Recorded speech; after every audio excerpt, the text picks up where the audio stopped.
बिहार विधानसभा चुनाव 2025 के नतीजों ने राष्ट्रीय जनतांत्रिक गठबंधन यानी कि एनडीए को एक ऐसा राजनीतिक उपहार दिया जिसके बाद सरकार बनाना तो आसान हो गया, लेकिन मंत्रिमंडल का गठन उतना ही जटिल और संवेदनशील हो उठा। मुख्यमंत्री नीतीश कुमार को एक बार फिर एनडीए विधायक दल का नेता चुन लिया गया, लेकिन 36 मंत्रियों की संवैधानिक सीमा के भीतर रहते हुए सारे संतुलन साधना इस बार बेहद कठिन साबित हो रहा है।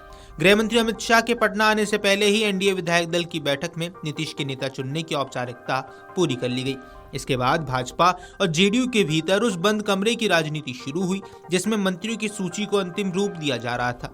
देर रात तक बात इतनी गोपनीय रही कि खुद नाम तय कर रहे नेताओं को भी सामने वाले के चयन की जानकारी नहीं थी।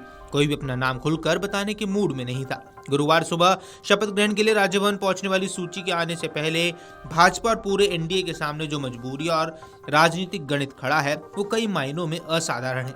ऐसे में आइए समझते हैं क्या है वो मायने। दरअसल 243 सीटों वाले बिहार विधानसभा में संवैधानिक रूप से अधिकतम 36 मंत्री बनाए जा सकते हैं। पिछली सरकार में 29 विधायक और 7 विधान पार्षद मंत्री थे। अब स्थिति और मुश्किल है क्योंकि इस बार विधायक बने भाजपा के सम्राट चौधरी और मंगल पांडे पहले विधान पार्षद थे। मुख्यमंत्री नीतीश कुमार खुद विधान परिषद का हिस्सा है। ऐसे में 36 में से 35 मंत्री पद बचते हैं और इन्हें ही जेडीयू भाजपा तथा एनडीए के अन्य सहयोगियों को जगह देनी है। जेडीयू ने टिकट वितरण के समय कम बदलाव किए थे, इसलिए पार्टी अब मंत्रिमंडल में भी अपने पुराने चेहरों को दोहराने की तैयारी में है। दूसरी तरफ भाजपा ने टिकट वितरण में कई विधायकों यहां तक कि मंत्रियों का टिकट काट दिया था। तब माना जा रहा था कि इसका नुकसान भाजपा का होगा, लेकिन नतीजों ने यह आशंका गलत साबित कर दी। अब भाजपा उन जिलों और वर्गों को प्रतिनिधित्व देने के दबाव में है जो इस बार पहली बारी संख्या में एनडीए के साथ आई है। पहली बार भाजपा के किले में शामिल हुए कई जिलों में इस चुनाव में एक दिलचस्प राजनीतिक तस्वीर पेश कर दी है। कई ऐसे जिले और विधानसभा क्षेत्र हैं जहां भाजपा या एनडीए वर्षों से जगह नहीं बना पा रही है, वहां इस बार भारी जीत मिली है।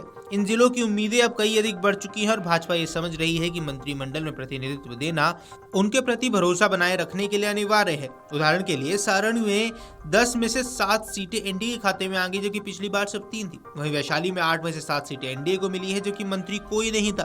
खगड़िया, भागलपुर, बक्सर, भोजपुर, रोहतास, औरंगाबाद, नवादा, कटिहार, मधेपुरा, इन सभी जिलों में इस बार एनडीए को ऐतिहासिक प्रदर्शन देखने को मिला है। इन जिलों में पहले कभी मंत्री नहीं बने या कम प्रतिनिधित्व रहा, इसलिए भाजपा के लिए अब अधिक संतुलन करना जरूरी हो गया है। बक्सर, रोहतास और औरंगाबाद जैसे जिलों में पिछली सरकार में एनडीए के पास एक भी विधायक नहीं था। इस बार इन जिलों में व्यापक रूप से एनडीए को समर्थन दिया है। ऐसे में क्षेत्रों को मंत्रिमंडल में जगह न देना भाजपा के लिए राजनीतिक जोखिम बन सकता है। छोटे सहयोगी दलों का भी यहाँ पर दबाव है। आपको बता दें, एनडीए की मजबूती सिर्फ भाजपा जेडीयू समीकरण पर नहीं टिकी है। 3 और दल लोजपा रामविलास, हिंदुस्तानी आवामी मोर्चा और राष्ट्रीय लोक मोर्चा भी भाजपा के कोटे में शामिल है। इसलिए मंत्रिमंडल में इन दलों को भी सीटें देना भाजपा की अब जिम्मेदारी बन गई है। चिराग पासवान पहले से ही केंद्रीय मंत्री हैं। उनके दल में से एक नया चेहरा मंत्री बनना तय माना जा रहा है। जीताराम मांझी के बेटे संतोष सुमन विधान पार्षद हैं और फिर मंत्री बनाए जाएंगे। उपेंद्र कुशवाहा अपने दल की ओर से प्रतिनिधित्व चाहते हैं। इन सब के चलते भाजपा के हिस्से में आने वाले मंत्री पद और कम हो जाते हैं।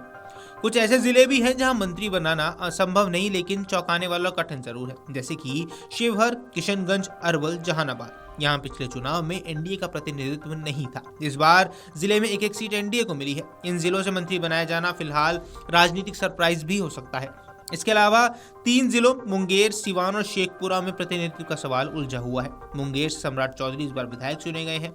सिवान से मंगल पांडे जीत कर आए हैं, लेकिन उनका कोटा पहले से ही मजबूत माना जा रहा है। वहीं शेखपुरा में अशोक चौधरी विधान पार्षद हैं। यदि उन्हें मंत्री बनाया जाता है तो जिले का प्रतिनिधित्व पूरा मान लिया जाएगा। भाजपा के पास सबसे ज्यादा सीटें हैं और इस बार नीति निर्धारण में उसकी भूमिका सबसे बड़ी है, लेकिन मंत्रिपरिषद में उसकी सीटें सीमित हैं। भाजपा के विधायकों की संख्या अधिक है, अपेक्षाएं बहुत बड़ी हैं, लेकिन उपलब्ध मंत्री पद बेहद कम है। एक तरफ पुराने नेताओं को समायोजित करना है, दूसरी ओर नए जिले और समुदाय का प्रतिनिधित्व देखकर भविष्य की जमीन मजबूत करनी है। और इसी संतुलन की वजह से मंत्रियों की सूची बनाना भाजपा के लिए टेढ़ी खीर बन चुकी है। हालांकि इस बार के चुनाव नतीजों में एनडीए को ऐतिहासिक बहुमत दिया है, लेकिन बहुमत जितना बड़ा है मंत्रिमंडल का गणित उतना ही तंग। जेडीयू अपने पुराने चेहरों को दोहराना चाहती है और भाजपा नए चेहरों को मौका देने का दबाव झेल रही है और सहयोगी दल अपने अपने हिस्सेदारी के लिए निगाहें लगाए हुए हैं। 36 मंत्रियों की संवैधानिक सीमा के भीतर रहते हुए सबको राजनीतिक कुशलता और धैर्य की परीक्षा है।